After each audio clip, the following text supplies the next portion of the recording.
സർപ്രൈസുകളാണ് ബിജെപിയുടെ ആദ്യഘട്ട സ്ഥാനാർത്ഥി പട്ടികയിൽ കാത്തുവച്ചിട്ടുള്ളത്. മറ്റന്നാളാണ് കോൺഗ്രസിന്റെ കേന്ദ്ര തെരഞ്ഞെടുപ്പ് കമ്മിറ്റി യോഗം. കേരളത്തിലെ സ്ഥാനാർത്ഥി പട്ടിക ചൊവ്വാഴ്ച AICC ചർച്ച ചെയ്യും. ഒരു മുഴം മുന്നേ ഇറങ്ങിയ കേരളത്തിലെ ഇടതുമുന്നണി തെരഞ്ഞെടുപ്പ് പ്രഖ്യാപനത്തിന് മുൻപേ തെരുവുകൾ നിറഞ്ഞു കഴിഞ്ഞു. അനുനിമിഷം മാറിമറിയുകയാണ് ഇന്ത്യൻ രാഷ്ട്രീയം.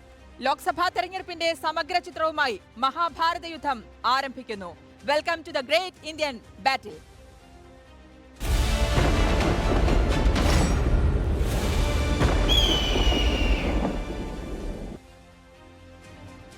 ബിജെപി സ്ഥാനാർത്ഥി പട്ടിക ഉടൻ. അവസാനവട്ട ചർച്ചകളിലാണ് നേതൃത്വം. നരേന്ദ്രമോദി അടക്കമുള്ളവരുടെ പേരുകൾ ആദ്യ പട്ടികയിലുണ്ടാകും. കേരളത്തിലെ മണ്ഡലങ്ങളും ആദ്യ പട്ടികയിൽ ഇടം പിടിക്കും. തിരുവനന്തപുരത്ത് രാജീവ് ചന്ദ്രശേഖർ മത്സരിക്കും. ബിജെപി സ്ഥാനാർത്ഥി പട്ടികയുമായി ബന്ധപ്പെട്ട് ദില്ലിയിൽ തിരക്കിട്ട ചർച്ചകൾ തുടരുകയാണ്. ദേശീയ അധ്യക്ഷൻ JP നദ്ദ അമിത്ഷയുമായി കൂടിക്കാഴ്ച നടത്തി. നരേന്ദ്രമോദി, അമിത്ഷാ, രാജ്നാഥ് സിംഗ് അടക്കമുള്ളവരുടെ പേരുകൾ ആദ്യ പട്ടികയിൽ ഉണ്ടാകും. ദക്ഷിണേന്ത്യയിൽ മോദി മത്സരിക്കുമോ എന്നാണ് ആകാംക്ഷ. അക്ഷയ് കുമാർ, കങ്കണ റണാവത്ത് അടക്കം സിനിമാ കായിക മേഖലകളിൽ നിന്നുള്ളവർ സ്ഥാനാർത്ഥികളാകും. പത്തനംതിട്ടയിൽ K സുരേന്ദ്രനോ PC ജോർജോ ആകും സ്ഥാനാർത്ഥി. ആറ്റിങ്ങലിൽ V മുരളീധരൻ, തൃശൂരിൽ സുരേഷ് ഗോപി, പാലക്കാട് C കൃഷ്ണകുമാർ എന്നിവർ മത്സരിക്കും. കോഴിക്കോട് MT രമേശിന്റെ പേരിനാണ് പ്രാമുഖ്യം. മലപ്പുറത്ത് AP അബ്ദുള്ളക്കുട്ടിക്കാണ് സാധ്യത. ഗുസ്തി ഫെഡറേഷൻ മുൻ അധ്യക്ഷൻ ബ്രിജ്ഭൂഷൺ UPയിൽ മത്സരിക്കുന്നതിൽ തർക്കമുണ്ട്. മുൻ മധ്യപ്രദേശ് മുഖ്യമന്ത്രി ശിവരാജ് സിംഗ് ചൗഹാൻ ചിദ്വാരയിൽ മത്സരിക്കും. 70ഓളം സിറ്റിംഗ് MPമാർക്ക് BJP സീറ്റ് നൽകില്ല എന്നാണ് വിവരം. മത സാമുദായിക ഘടകങ്ങൾ പരിഗണിച്ച് കേരളത്തിൽ ചില അപ്രതീക്ഷിത സ്ഥാനാർത്ഥികൾ ഉണ്ടാകാനും സാധ്യതയുണ്ട്. ആറ്റിങ്ങലിൽ V മുരളീധരനും തൃശൂരിൽ സുരേഷ് ഗോപിയും ഇതിനോടകം പ്രചരണം ആരംഭിച്ചു കഴിഞ്ഞു. Reporter Nobel Marikkaran, in reporter, Delhi. മറുഭാഗത്ത് സ്ഥാനാർത്ഥി നിർണയം വേഗത്തിലാക്കാൻ കോൺഗ്രസ്. കേന്ദ്ര തെരഞ്ഞെടുപ്പ് സമിതി യോഗം മറ്റന്നാൾ ചേരും. കേരളത്തിന്റെ ചർച്ച ചൊവ്വാഴ്ച നടക്കും. സംസ്ഥാനങ്ങളിൽ സ്ക്രീനിംഗ് കമ്മിറ്റികൾ പുരോഗമിക്കുകയാണ്. തർക്കങ്ങൾ ഇല്ലാത്തതും സിറ്റിംഗ് MPമാർ മത്സരിക്കുന്നതുമായ മണ്ഡലങ്ങൾ ആദ്യം പ്രഖ്യാപിക്കാനാണ് കോൺഗ്രസ് നീക്കം. ആദ്യ പട്ടികയിൽ 100 സ്ഥാനാർത്ഥികൾ ഉണ്ടാകും. കേന്ദ്ര തെരഞ്ഞെടുപ്പ് സമിതി യോഗത്തിൽ സംസ്ഥാനങ്ങൾ തിരിച്ച് ചർച്ച നടക്കും. രാഹുൽ ഗാന്ധി വിദേശത്ത് നിന്ന് മടങ്ങിയെത്തിയ സാഹചര്യത്തിൽ എത്രയും വേഗം ചർച്ച പൂർത്തിയാക്കാനാണ് തീരുമാനം. കേരളം അടക്കം 8 സംസ്ഥാനങ്ങൾ ഹൈക്കമാൻഡിന് പട്ടിക കൈമാറി. കേരളത്തിൽ വയനാട്, ആലപ്പുഴ, കണ്ണൂർ മണ്ഡലങ്ങളുടെ കാര്യത്തിൽ മാത്രമാണ് തീരുമാനം ആകാനുള്ളത്. രാഹുൽ ഗാന്ധി, പ്രിയങ്ക ഗാന്ധി എന്നിവരുടെ സ്ഥാനാർത്ഥിത്വത്തിൽ തീരുമാനം അവരവർക്ക് വിട്ടു. ഭൂരിഭാഗം സംസ്ഥാനങ്ങളും രാഹുൽ ഗാന്ധിക്കായി രംഗത്തുണ്ട്. ദില്ലിയിലെ 3 സീറ്റുകളിൽ അൽക്കാലംബ, സന്ദീപ് ദീക്ഷിത്, JP അഗർവാൾ എന്നിവരുടെ പേരുകളാണ് പരിഗണിക്കുന്നത്. ഇന്ത്യ സഖ്യത്തിന് സീറ്റുകൾ വിട്ടു നൽകിയ സാഹചര്യത്തിൽ കോൺഗ്രസ് മണ്ഡലങ്ങളിൽ മത്സരിക്കാൻ സ്ഥാനാർത്ഥികളുടെ തള്ളാണ്. 150 സീറ്റുകൾ ഒറ്റയ്ക്ക് വിജയിക്കാൻ കഴിയും എന്നാണ് കോൺഗ്രസിന്റെ വിലയിരുത്തൽ. ഇന്ത്യ സഖ്യത്തിലെ സീറ്റ് വിഭജനം പൂർത്തിയാക്കാത്തതാണ് കോൺഗ്രസിന്റെ സ്ഥാനാർത്ഥി പട്ടിക വൈകാൻ കാരണം. രാഹുൽ ഗാന്ധി അമേഠിയിലും വയനാട്ടിലും മത്സരിക്കുമോ എന്നത് ആകാംക്ഷയാണ്. റായ്ബറയിൽ പ്രിയങ്ക എത്തുമോ എന്നതും പ്രവർത്തകർ ഉറ്റുനോക്കുന്നു. Reporter Nobel Marikkaran, in reporter, Delhi.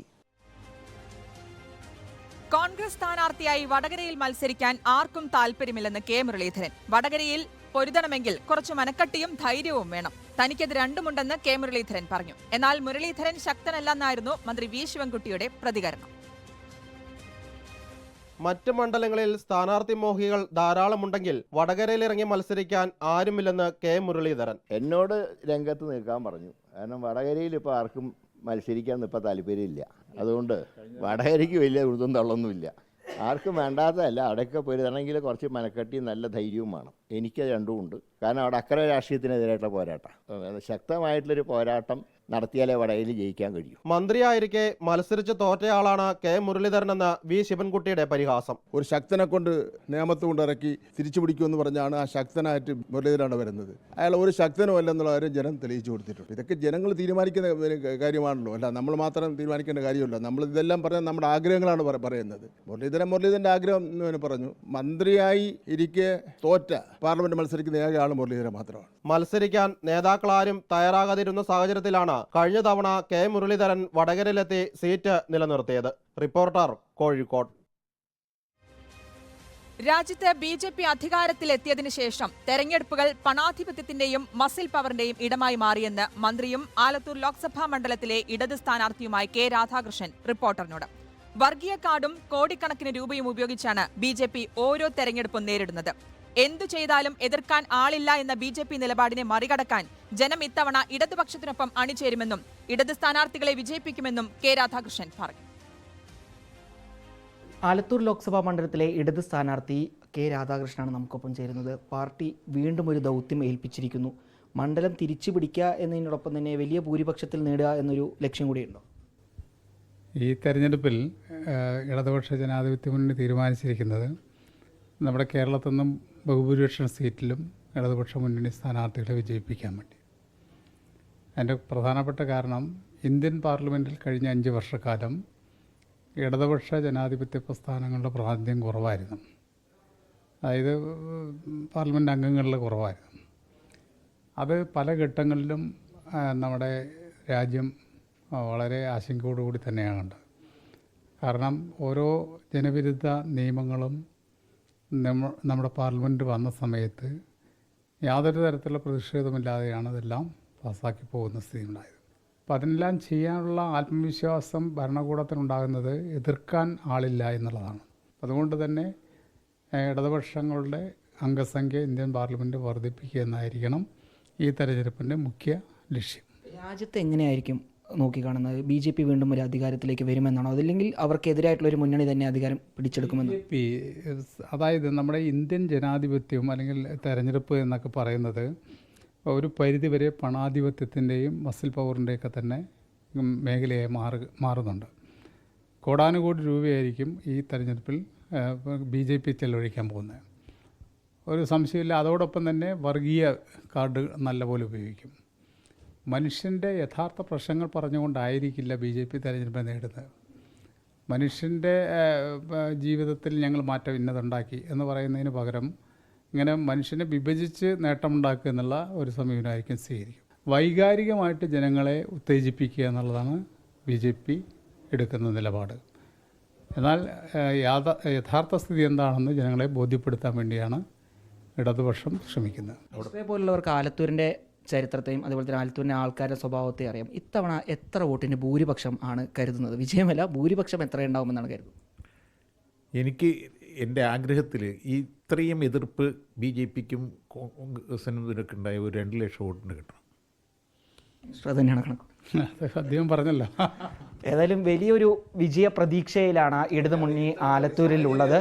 2 ലക്ഷത്തിലധികം വോട്ടുകൾക്ക് അല്ലെങ്കിൽ 2 ലക്ഷം വോട്ടുകളുടെ ഭൂരിപക്ഷത്തിൽ ആലത്തൂർ മണ്ഡലം LDF നേടും എന്നാണ് മണ്ഡലത്തിലുള്ള വൈദ്യുതി മന്ത്രിയായിട്ടുള്ള കെ കൃഷ്ണൻകുട്ടി ഉൾപ്പെടെ പങ്കുവെക്കുന്നത്. വീഡിയോ ജേർണലിസ്റ്റ് വിനയരാജനൊപ്പം reporter Iqbal Arkkal, in reporter Palakkad. 2ാം സീറ്റായി രാമനാഥപുരത്തെ മോദി പരിഗണിക്കുമ്പോൾ BJP ലക്ഷ്യമിടുന്നത് ദക്ഷിണേന്ത്യയെ ആകെയാണ്.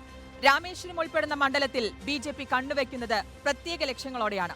മണ്ഡല പരിചയത്തിൽ ഇന്ന് കാണാം രാമേശ്വരവും ധനുഷ്കോടിയും പാമ്പൻ പാലവും ഉൾപ്പെടുന്ന രാമനാഥപുരത്തെ.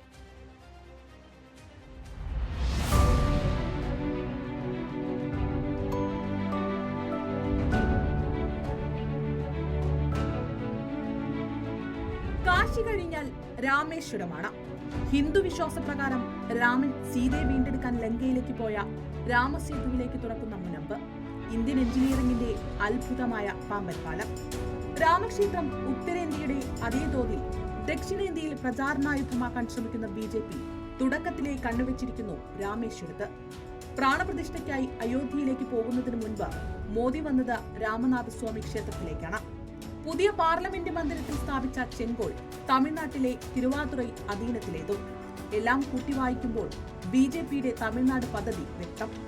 കാശി എന്ന വാരണസിയിൽ മത്സരിക്കുന്ന മോദി രാമേശ്വരം അടങ്ങുന്ന രാമനാഥപുരത്തേക്ക് വരുമ്പോൾ തമിഴ്നാട്ടിലൂടെ ദക്ഷിണേന്ത്യയാണ് ലക്ഷ്യം. മുസ്ലിം ന്യൂനപക്ഷ വിഭാഗങ്ങൾക്ക് കാര്യമായി സ്വാധീനമുള്ള മണ്ഡലത്തിലെ നിലവിലെ MP മുസ്ലിം ലീഗിലെ നവാസ് ഖനിയാണ്. DMK നേതൃത്വം നൽകുന്ന ഇന്ത്യ മുന്നണി ഇക്കുറിയും ലീഗിന് നൽകിയ രാമനാഥപുരത്ത് വീണ്ടും സ്ഥാനാർത്ഥി നവാസ് ഖനി തന്നെ. കേരളത്തിന് പുറത്ത് ലീഗ് മത്സരിക്കുന്ന ഏക സീറ്റ് കൂടിയാണിത്. അവിടേക്കാണ് മോദി വന്നേക്കുമെന്നുള്ള സൂചനയുള്ളത്. 6 നിയമസഭാ മണ്ഡലങ്ങളാണ് രാമനാഥപുരത്തുള്ളത്. തിരുച്ചുള്ളി, പരംകുടി, തിരുവടനൈ, മുതുകുളത്തൂർ, അരൻതങ്കി, രാമനാഥപുരം. 6 DMKയും 2 കോൺഗ്രസും. മണ്ഡലം രൂപീകരിച്ച 1951 മുതൽ 3 തെരഞ്ഞെടുപ്പുകളിൽ വിജയിച്ചത് കോൺഗ്രസ്. പിന്നീട് ദ്രാവിഡ പാർട്ടികൾ മണ്ഡലം പിടിച്ചെടുത്തു. 2004-ലും 2009-ലും DMKയും 2014-ൽ അണ്ണാ DMKയും മണ്ഡലം നേടി. 1,27,000-ലധികം വോട്ടുകൾക്കാണ് നവാസ് ഖനി കഴിഞ്ഞ തവണ ജയിച്ചത്. 2ാം സ്ഥാനത്തെത്തിയത് BJPയും. മോദി വന്നാൽ 1964-ൽ ധനുഷ്കോടിയെ മുക്കിയ കൊടുങ്കാറ്റ് പോലൊന്ന് രാഷ്ട്രീയത്തിൽ സംഭവിക്കുമോ എന്നതാണ് ചോദ്യം. Election desk reporter. ലോക്സഭാ തെരഞ്ഞെടുപ്പ് പ്രഖ്യാപനത്തിന് മുൻപേ കോട്ടയത്ത് പ്രചാരണ രംഗം കൊഴുപ്പിച്ച് LDFും UDFും. കേരള കോൺഗ്രസുകാർ തമ്മിലാണ് മത്സരമെങ്കിലും CPMും കോൺഗ്രസും തങ്ങളുടെ പ്രവർത്തകരെ രംഗത്തിറക്കിയാണ് പ്രചാരണ പ്രവർത്തനങ്ങൾക്ക് നേതൃത്വം നൽകുന്നത്. LDF സ്ഥാനാർത്ഥി തോമസ് ചാഴിക്കാടൻ ആദ്യഘട്ട പര്യടനം പൂർത്തീകരിച്ചപ്പോൾ മണ്ഡലത്തിൽ പ്രമുഖരെ കാണുന്ന പ്രവർത്തനങ്ങളിലാണ് UDF സ്ഥാനാർത്ഥി advocate K. Francis George. Kottayam parliament മണ്ഡലത്തിൽ ചുവരെഴുത്തുകളിലൂടെയും പോസ്റ്ററുകളിലൂടെയും സാന്നിധ്യം ഉറപ്പാക്കിയ LDF സ്ഥാനാർത്ഥി തോമസ് ചാഴിക്കാടൻ ആദ്യഘട്ടത്തിൽ പ്രധാന സ്ഥാപനങ്ങൾ, ആരാധനാലയങ്ങൾ, പ്രമുഖ വ്യക്തികൾ എന്നിവരെ സന്ദർശിച്ച് പിന്തുണ അഭ്യർത്ഥിച്ചു. പാർലമെന്റ് മണ്ഡലത്തിൽ നടത്തിയിട്ടുള്ള വികസന പ്രവർത്തനങ്ങൾ ഉൾക്കൊള്ളിച്ചുള്ള പുസ്തകവും പുറത്തിറക്കി. ബൂത്ത് തല കൺവെൻഷനുകളും വാർഡ് കൺവെൻഷനിലും ജനപങ്കാളിത്തം ഉറപ്പാക്കാനുള്ള പ്രവർത്തനങ്ങളിലാണ് ഇടതുമുന്നണി. ഈ മാസം 10-ന് പാർലമെന്റ് മണ്ഡലം കൺവെൻഷൻ കോട്ടയം തിരുനക്കരയിൽ ചേരും. പാർലമെന്റ് കൺവെൻഷൻ തന്നെ തീരുമാനിച്ചു. 10-ാം തീയതിയാണ് കൺവെൻഷൻ. തിരുനക്കര മൈതാനത്താണ്. അതിനുശേഷം 11, 12, 13 തീയതികളായി നമ്മൾ നിയോജക തല കൺവെൻഷൻസും തീരുമാനിക്കുകയാണ്. UDF സ്ഥാനാർത്ഥി ഫ്രാൻസിസ് ജോർജിനായി മണ്ഡലത്തിൽ ചുവരെഴുത്തുകൾ നടത്തിയിട്ടുണ്ട്. മണ്ഡലത്തിലുടനീളം പ്രമുഖരെ കാണുന്നതിലാണ് UDF സ്ഥാനാർത്ഥിയുടെ ശ്രദ്ധ. ബൂത്ത് തല പ്രവർത്തനങ്ങൾ കോൺഗ്രസിന്റെ നേതൃത്വത്തിൽ സജീവമായിട്ടുണ്ട്. UDFന്റെ ഔദ്യോഗിക പ്രഖ്യാപനത്തിന് ശേഷം മണ്ഡലം കൺവെൻഷനിലേക്ക് കടക്കും. ഔദ്യോഗിക പ്രഖ്യാപനം ഉണ്ടായിട്ടില്ലെങ്കിലും സ്ഥാനാർത്ഥി ഫ്രാൻസിസ് ജോർജ് തന്നെയാണെന്നുള്ളത് പാർട്ടിയിലും UDFിലും തീരുമാനമായിട്ടുണ്ട്. കേരള കോൺഗ്രസിന് കൊടുത്ത സീറ്റാണ്. അവർ ഔദ്യോഗികമായിട്ട് ഫ്രാൻസിസ് ജോർജിനെ പ്രഖ്യാപിച്ചു കഴിഞ്ഞു.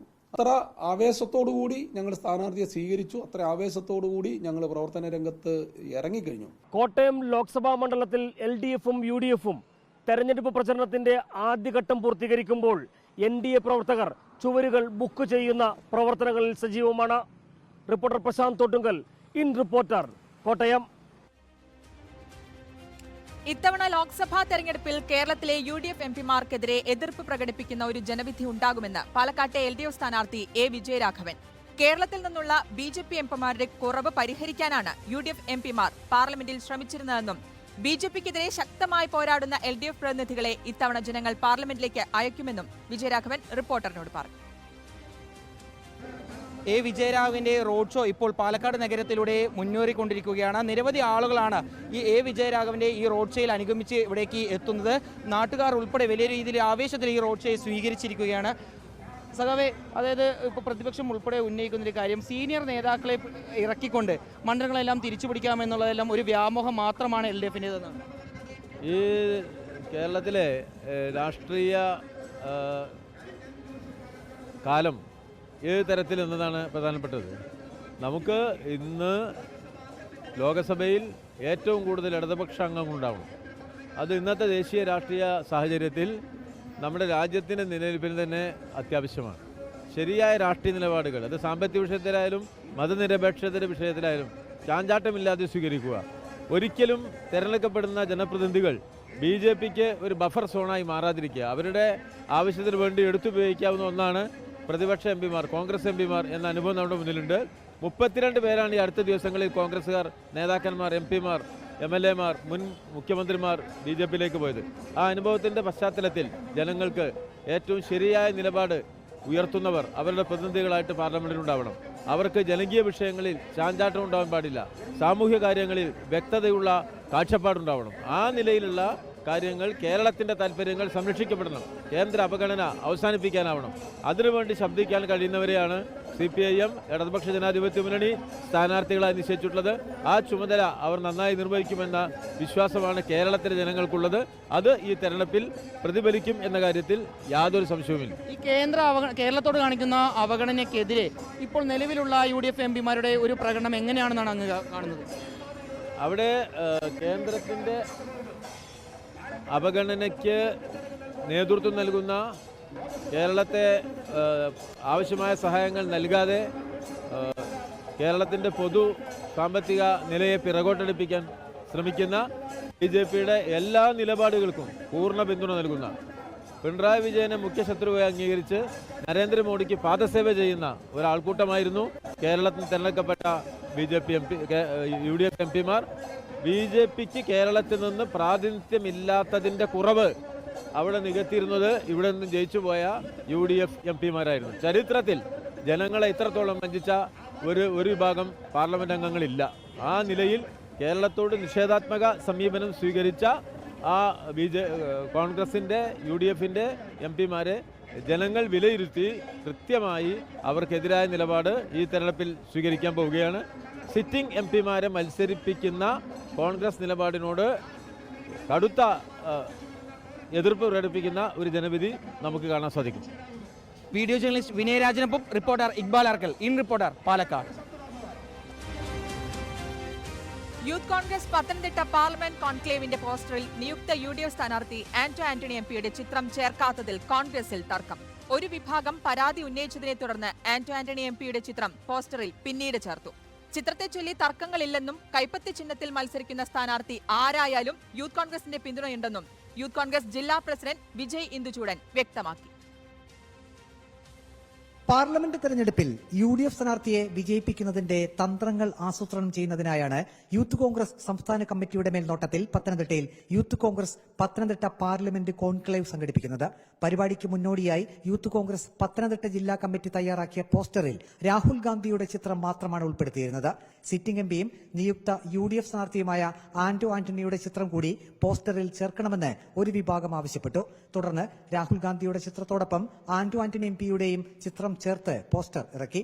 അതേസമയം പോസ്റ്ററിനെ ചൊല്ലി തർക്കങ്ങളില്ലെന്ന് യൂത്ത് കോൺഗ്രസ് ജില്ലാ പ്രസിഡന്റ് വിജയ് ഇന്ദുചൂടൻ പ്രതികരിച്ചു. ഒരഭിപ്രായ ഭിന്നതയില്ല. പാർട്ടി ചിഹ്നത്തിൽ ആരാണോ മത്സരിക്കുന്നത് അവർക്ക് വേണ്ടി വർക്ക് ചെയ്യുക എന്നുള്ള ഏക അജണ്ട ഒറ്റക്കെട്ടായിട്ട് ആരാണെങ്കിലും. പോസ്റ്റർ സംബന്ധിച്ച് എന്താ വിവാദം? ഒരു വിവാദങ്ങളും കേട്ടില്ല, ഒന്നുമില്ല. കോൺഗ്രസ് തിരിച്ചടി വഹിക്കുന്ന മണ്ഡലങ്ങളിൽ പത്തനംതിട്ടയും ഉൾപ്പെട്ടതിനാൽ യൂത്ത് കോൺഗ്രസ് സംസ്ഥാന വൈസ് പ്രസിഡന്റ് അബിൻ വർക്കിയെയും മണ്ഡലത്തിൽ പരിഗണിക്കുന്നുണ്ട്. അന്തിമ തീരുമാനം ഹൈക്കമാൻഡാകും എടുക്കുക. Reporter Praveen Purushothaman, in reporter, Pathanamthitta. Kozhikode രാഘവേട്ടന് ബദലായി ഇടതുമുന്നണിയുടെ കരീംക പ്രചാരണത്തിനെതിരെ മുസ്ലിം ലീഗ്. പേരുമാറ്റത്തിൽ ദുരുദ്ദേശമുണ്ടെന്നും ന്യൂനപക്ഷ വോട്ട് പിടിക്കാൻ പുതിയ പേരിൽ എളമരം കരീം പ്രത്യക്ഷപ്പെട്ടതാണെന്നും ലീഗ് ജില്ലാ പ്രസിഡന്റ് MA റസാഖ് പറഞ്ഞു. കാക്ക കുളിച്ചാൽ കൊക്കാകില്ലെന്നായിരുന്നു കോൺഗ്രസിന്റെ പ്രതികരണം. സഖാവ് എളമരം കരീം എന്ന് ആവർത്തിച്ചാവർത്തിച്ച് പലതവണ പറഞ്ഞുകൊണ്ടേയിരുന്ന എളമരം കരീം ഒരു സുപ്രഭാതത്തിൽ കരീംക എന്ന പേര് വെച്ച് പുറത്തിറങ്ങണമെങ്കിൽ അതിനകത്ത് ദുരുദ്ദേശമുണ്ട്. അപ്പം നിങ്ങൾ കാക്കയായാലും ചേട്ടനായാലും എന്തായിരുന്നാലും കോഴിക്കോടുന്ന് പൊങ്ങില്ല എന്ന് നിങ്ങൾക്ക് ബോധ്യപ്പെടുന്ന രൂപത്തിൽ ഈ തെരഞ്ഞെടുപ്പ് ഫലം ഈ രാജ്യത്തുണ്ടാകും. ഇന്ത്യ മുന്നണിയിലെ കോർഡിനേഷൻ കമ്മിറ്റിയിൽ വരെ അംഗത്വം സ്വീകരിക്കാതെ മാറി നിൽക്കുന്ന ഈ ഘട്ടത്തിൽ ന്യൂനപക്ഷങ്ങളുടെ വോട്ട് അസാധ്യമാകുമെന്നതുകൊണ്ട് പുതിയൊരു പേരിൽ പ്രത്യക്ഷപ്പെട്ടതാണ്. പിന്നെ അങ്ങനെയൊന്നും കൂട്ടിയിട്ടൊന്നും കാക്ക കുളിച്ചാലൊന്നും പൊക്കാവില്ല. പേരൊന്ന് മാറ്റിയാൽ ഞാൻ സാഹിബ് എന്ന് വിളിക്കാൻ സാഹിബ് വിളിച്ചിട്ടും കാര്യമില്ല, അബു തന്നെ ആയിരിക്കും. നിസ്കാരത്തയമ്പുള്ള ബാബഹാജിയെ ചന്ദനക്കുറി തൊടാറുള്ള ഡോക്ടർ KG അടിയോടിയെ ബാബഹാജിയും അടിയോടിയും മത്സരിച്ചപ്പോൾ 58,000 വോട്ടിന് വിജയിപ്പിച്ച പാരമ്പര്യമാണ് ഈ നിയോജകമണ്ഡലത്തിലെ ആളുകൾക്കുള്ളത്. അതുകൊണ്ട് ഇക്ക എന്ന അക്ഷരം ചേർത്തുകൊണ്ടുള്ള അത്തരത്തിലുള്ള ഏർപ്പാടൊന്നും വേണ്ട എന്ന് മാത്രം പറഞ്ഞുകൊണ്ട് ഞാൻ നിർത്തുന്നു. എന്നാൽ UDF വിമർശനങ്ങളിൽ തളരാതെ കരീംക പ്രചാരണം തുടരുകയാണ്. കോഴിക്കോടിനെ നയിക്കാൻ ഇനി ജനകീയ നായകൻ. ലോക്സഭയിലേക്ക് എളമരം കരീം, കോഴിക്കോടിന്റെ കരീംക. Reporter Sinoj Thomas, in reporter, Kozhikode. മുന്നണികൾക്ക് സ്ഥാനാർത്ഥി നിർണയം പൊല്ലാപ്പാണെങ്കിലും ലോക്സഭാ തെരഞ്ഞെടുപ്പ് ചരിത്രം പരിശോധിച്ചാൽ മത്സരിക്കുന്നവരുടെ എണ്ണം വർഷം തോറും കുതിച്ചുയരുകയാണ്. ആദ്യ തെരഞ്ഞെടുപ്പുമായി താരതമ്യം ചെയ്യുമ്പോൾ 4 ഇരട്ടി വർധനവാണ് സ്ഥാനാർത്ഥികളുടെ എണ്ണത്തിലുണ്ടായിരിക്കുന്നത്. ഒരു മണ്ഡലത്തിൽ പരമാവധി 3 മുതൽ 5 സ്ഥാനാർത്ഥികൾ മത്സരിച്ചിരുന്ന കാലം മാറി. PRS ലെജിസ്ലേറ്റീവ് റിസർച്ചിന്റെ കണക്ക് പ്രകാരം അവസാന ലോക്സഭാ തെരഞ്ഞെടുപ്പിൽ ഒരു മണ്ഡലത്തിൽ നിന്ന് മത്സരിച്ചത് ശരാശരി 14ലേറെ സ്ഥാനാർത്ഥികളാണ്. ആദ്യ ലോക്സഭാ തെരഞ്ഞെടുപ്പിൽ ആകെ 1874 സ്ഥാനാർത്ഥികൾ മത്സരിച്ചുവെങ്കിൽ 2019 839 സ്ഥാനാർത്ഥികളാണ് മത്സരിച്ചത്. സ്ഥാനാർത്ഥികളുടെ എണ്ണത്തിൽ 4 ഇരട്ടി വർധനവ്. 2019 ലോക്സഭാ തെരഞ്ഞെടുപ്പിൽ ഏറ്റവും അധികം സ്ഥാനാർത്ഥികൾ മത്സരിച്ചത് തെലങ്കാനയിലാണ്. നിസാമാബാദ് മണ്ഡലത്തിൽ മാത്രം 185 സ്ഥാനാർത്ഥികളാണ് മത്സരിച്ചത്. 2ാം സ്ഥാനം കർണാടകയിലെ ബെളഗാവിയിലാണ്. തെലങ്കാനയ്ക്ക് ശേഷം ഏറ്റവും അധികം സ്ഥാനാർത്ഥികൾ ഉണ്ടായിരുന്നത് തമിഴ്നാട്ടിലാണ്. എന്നാൽ തമിഴ്നാട്ടിൽ മത്സരിച്ച 3-ൽ 2 പേരും സ്വതന്ത്ര സ്ഥാനാർത്ഥികളായിരുന്നു.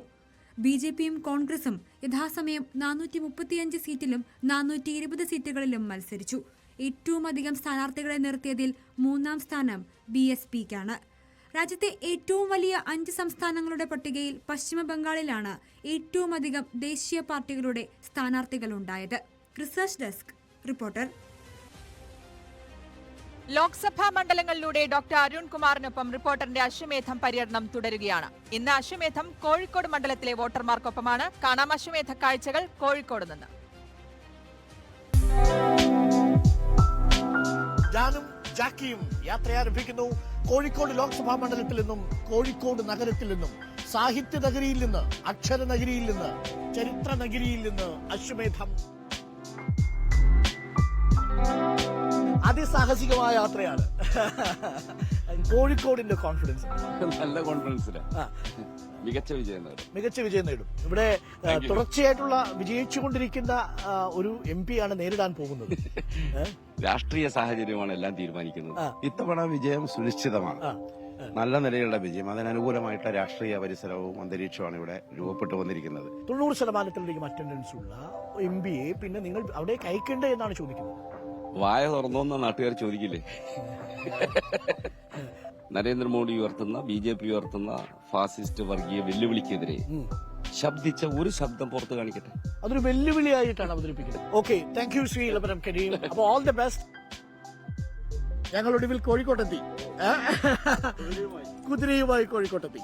കോഴിക്കോട് എങ്ങനെയാ പൊതുവെ ഒരു അവസ്ഥ? കോഴിക്കോട് അനുകൂലമായിട്ടുള്ള ഒരു ട്രെൻഡാണ്. അങ്ങയുടെ കരുത്തനായ എതിരാളി ഒരു വെല്ലുവിളിയാണ് താങ്കളുടെ മുന്നിൽ വെച്ചിരിക്കുന്നത്. ഞാൻ വെബ്സൈറ്റിൽ പോയാൽ പാർലമെന്റ് അകത്ത് ചർച്ചയിൽ പങ്കെടുത്ത് സംസാരിച്ച കാര്യങ്ങളെല്ലാം കിട്ടും. ഇന്ന് വളരെ എളുപ്പം കിട്ടാവുന്ന കാലമല്ലേ? ആ വെല്ലുവിളി ഏറ്റെടുക്കുന്നു. All the best. Thank you. എങ്ങനെയാ മൊത്തത്തിൽ തെരഞ്ഞെടുപ്പിന്റെ ഒരു സാധ്യത? MK രാഘവേട്ടനെ വോട്ട് ചെയ്യണമെന്ന് പറയേണ്ടി വന്നിട്ടില്ല.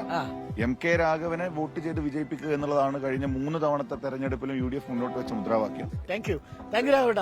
ഓക്കെ.